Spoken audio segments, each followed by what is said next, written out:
নমস্কার, বেঙ্গল পলিটিক্সে আমি রানা সেনগুপ্ত।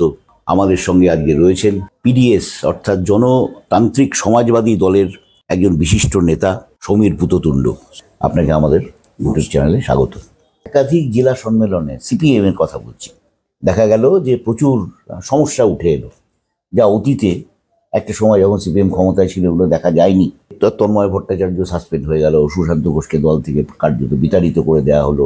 এদের ভবিষ্যৎ কি এক নম্বর? আর এই যে সিপিএম এর কি নিয়ন্ত্রণ কমে যাচ্ছে আস্তে আস্তে?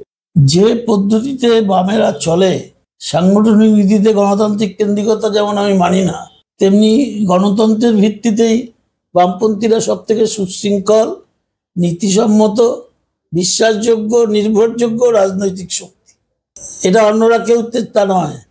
সেক্ষেত্রে প্রতিষ্ঠিত বাম দল হিসেবে এখন যেভাবে চলছে এরা, তার মধ্যে থেকে মানে পায়ে পায়ে দুর্বলতাগুলো ফুটে উঠছে। আচ্ছা, মানে দক্ষিণ চব্বিশ পরগনায় যে নিয়ন্ত্রণ, এবার এই যে দক্ষিণ চব্বিশ পরগনা বা উত্তর চব্বিশ পরগনা ঘটনা ঘটেছে, আজকে থেকে 88 মানে কত বছর হলো? 12 আর 25 37 বছর আগে আমার দক্ষিণ চব্বিশ পরগনা জেলায় ভোট হয়েছে।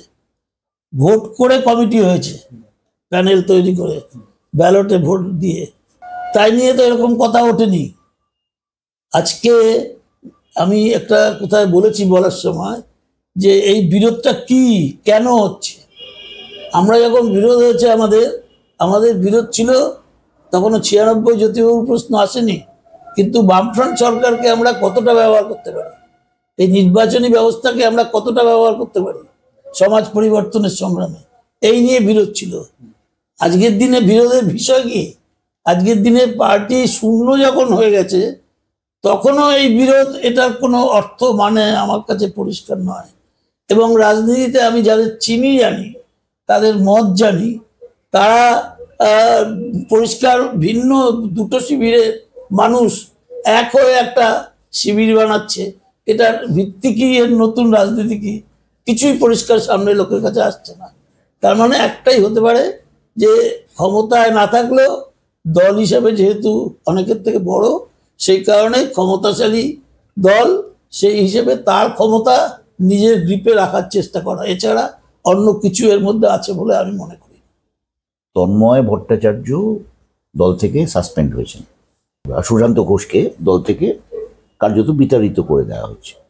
এদের কি সামনে কি রাস্তা খোলা রইল? তাদের কি বাধ্য হয়ে? আমরা যখন জেলা পার্টিতে ছিলাম, পার্টি করেছি, আমি যখন সেক্রেটারির দায়িত্ব পালন করছি, আমরা যখন জেলা পার্টি পরিচালনায় গুরুত্বপূর্ণ ভূমিকায় আছি, আমাদের জেলায় আমরা সুশান্ত ঘোষকে বক্তৃতা করার জন্য আসতে আপত্তি করতাম।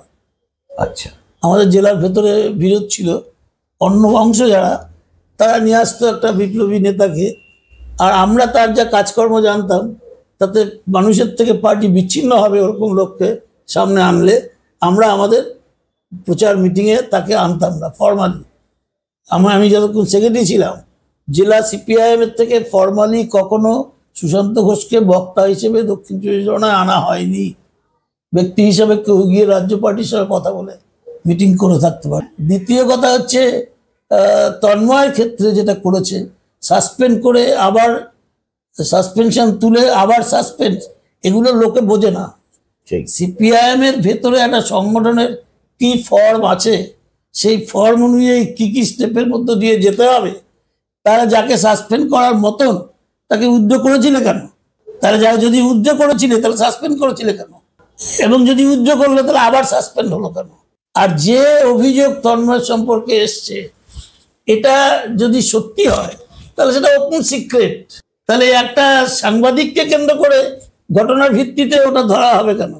সাধারণ চালচলনের মধ্যে থেকেই সেটা পার্টির কাছে অভিযোগে আসবে। সেগুলো কিছু আসেনি। এবং আমি এটা সিম্পল মনে করি, ওদের আমি তখন বলেছি একটা জায়গায়, অন্য কিছুর মধ্যে ওকে যদি আগেই সাসপেন্ড করা হতো আমার কিছু বলার থাকতো না। আচ্ছা, কিন্তু কনফারেন্সের মুখে এই সাসপেনশন আমি তীব্র বিরোধী। এটা করা অগণতান্ত্রিক হয়েছে। নিশ্চয়ই আছে। ওখানে জেলায় যে ভাগাভাগি আমরা তো পাবলিকলি দেখলাম, এবং তাতে বোঝা গেল যে জেলা সম্পাদক হেরে গেলেন, মানে মেজরিটি পার্টি, সেই মেজরিটি পার্টি রাজ্য পার্টির কনফিডেন্সে নেই, বা মেজরিটি পার্টি রাজ্য পার্টিকে কনফিডেন্সে নেয় না, এটা বোঝা গেল ওখানে। তাহলে ওরকম একটা পরিস্থিতিতে যে পার্টির ভেতরে সাংগঠনিক দিক থেকে গুরুত্বপূর্ণ অবস্থানে আছে, তাকে যতই অপরাধ করুক কনফারেন্সের মুখে এসে যে অপরাধ তার আগে অনেক হয়েছে বলে তারা মনে করছে, তারা বলেছে পরে সাসপেন্ড করার সময়, তা যদি হয়ে থাকে কনফারেন্সের মুখে এসে এই সাসপেনশন করা উচিত হয়নি। এটা অগণতান্ত্রিক কাজ হয়েছে। আমি ওর কোনো কাজ খারাপ থাকলে তার কোনো সাপোর্ট করছি না, তার জন্য ওকে যদি বহিষ্কারও করতে আগে তা নিয়েও আমার কিছু বলার নেই। কিন্তু সেরকম ব্যাপার যদি কারোর মধ্যে থাকে তাহলে কনফারেন্সের মুখে জিইয়ে রেখে সাসপেন্ড করা এটা একদম অন্যায় হয়েছে। বিষয়টার মধ্যে বৈরিতা, একটা অদ্ভুত বৈরিতা রয়েছে। মানে ধরুন একই ঘটনা, মানে মহিলা সংক্রান্ত অভিযোগ তো সুশান্ত বাবুর বিরুদ্ধে রয়েছে, কিন্তু তার বিরুদ্ধে কোনো তদন্ত দেখা যায়নি, ছুটিতে পাঠানো হয়েছে। যখন অভিযোগ ছিল নানান রকমের, তারপরে তাকে জেলার সেক্রেটারি করেছিল কেন? এটাই তো মেইন প্রশ্ন। পাবলিকলি সেটা আসতে হবে। আমরা বলেছি এগুলো কথা, যে পার্টির কাছে যেহেতু সমর্থনের জন্য আমাদের যেতে হয়, কাজে পার্টিতে কিছু গোপন কথা আছে যেগুলো লোকে জানতে চায়, সেগুলো গোপন বলবো না আমি, এই পদ্ধতি পাল্টাতে হবে। ফলে পার্টির ভেতরে সেই কথাটা সামনে নিয়ে আসুক যে আমরা এই কারণে তার এই কাজের পরেও তাকে সেক্রেটারি করেছিলাম, এবং তারপরে এই কারণে আমরা আর তাকে রাখলাম না, সরিয়ে দিলাম। ওগুলো পার্টির আভ্যন্তরীণ ব্যাপার বলে চেপে যাওয়া, এটা এই পদ্ধতি পাল্টাতে হবে আমাদের। এটা একটা সাংগঠনিক বড় লড়াই, যে এই পদ্ধতি বামপন্থীরা যেটা চলে যে পদ্ধতিতে, এটা পাল্টাতে হবে। সে সুশান্ত ঘোষের ক্ষেত্রেও তাই। আপনি বর্ধমানের আইনুল হককে চিনতেন তো? নিশ্চয়ই। ও যখন ইয়েতে দাঁড়ালো, ভোটে দাঁড়ালো, ছাত্রতে ছিল, আমি তখন ছাত্রতে ছিল। আচ্ছা আচ্ছা, ও ভোটে দাঁড়িয়ে হারলো। তার আগে পর্যন্ত ওর বিরুদ্ধে কোনো অভিযোগ ওঠেনি। ও মিউনিসিপ্যালিটির ভাইস চেয়ারম্যান হয়েছে, চেয়ারম্যান হয়েছে, দলের সম্পাদক মণ্ডলীতে জায়গা পেয়েছে এবং মোটামুটি বেশ প্রভাবশালী নেতা ছিল। যেই ও হারলো, তারপরে ওকে মহিলা ঘটিত কারণের জন্য সাসপেন্ড করা হলো।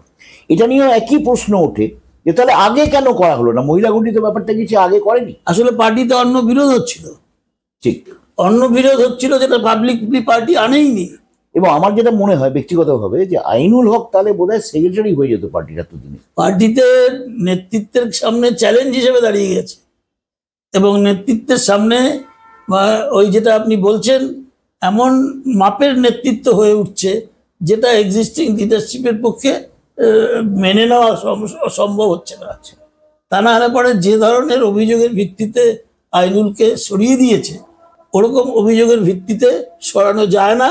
সরাতে হলে আরো আগে সরাতে হতো।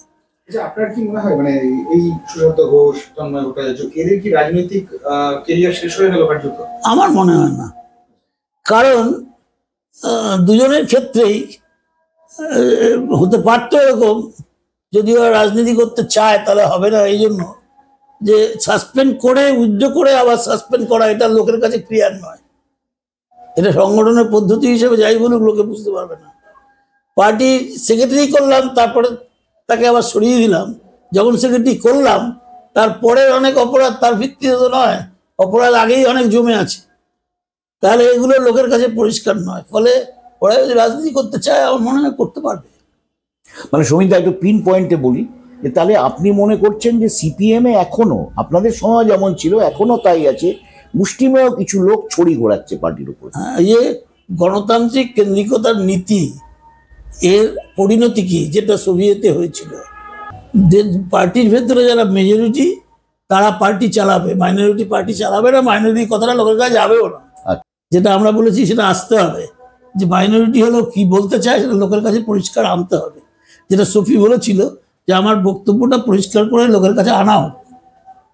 এক, দ্বিতীয় হচ্ছে মেজরিটিরা যদি পার্টি চালায় তাহলে মেজরিটির মধ্যে আবার গোষ্ঠী আছে, মেজরিটির মধ্যে আবার ভাগাভাগি থাকে, তাহলে সেই ভাগাভাগিতে বড় গোষ্ঠী পার্টি চালাবে, আলটিমেটলি গোষ্ঠীপতি পার্টি চালাবে। এই হচ্ছে সাংগঠনিক কাঠামো, যেটা আমরা বিরোধী। আদিম যুগে মানুষ আলটিমেটলি গোষ্ঠীপতি পার্টি চালাচ্ছে, গোষ্ঠীপতি সব। ডিক্টেটরশিপ অফ দি প্রলেতারিয়েট কথাটার মধ্যেই তো গণতন্ত্র নেই। ব্যক্তি ডিক্টেটরের বিরুদ্ধে সমষ্টিগত ডিক্টেটরশিপ, এবার সমষ্টিগত ডিক্টেটরশিপটা সমষ্টির মধ্যে মেজরিটির ডিক্টেটরশিপ, মেজরিটির ডিক্টেটরশিপটা মেজরিটির মধ্যে গোষ্ঠীর ডিক্টেটরশিপ।